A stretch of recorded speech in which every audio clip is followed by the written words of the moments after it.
Хей, ами...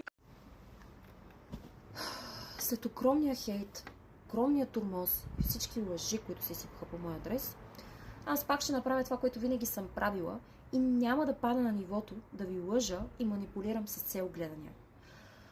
Защото съм 100% сигурна, че вие, интелигентните хора, осъзнавате супер елементарната манипулация и колко е фейк и колко е нагласено всичко.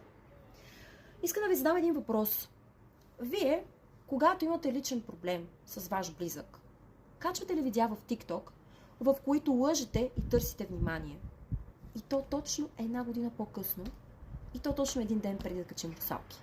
И след тази нейна постъпка, мисля, че всички си отговорите на въпроса защо вече не сме в добри отношения, какъв човек е тя и защо вече не участва в русалки. А на хората, които вярват на лъжите, хейтят ме и се влияят от манипулацията, искам да ви пожелая искрено никога на вас да не ви се случва да ви предадат и да ви забият нож по толкова лицемерен начин за внимание.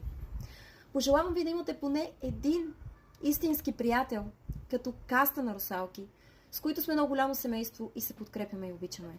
И също така, не забравяйте да гледате русалки тази вечер. Много ви обичам!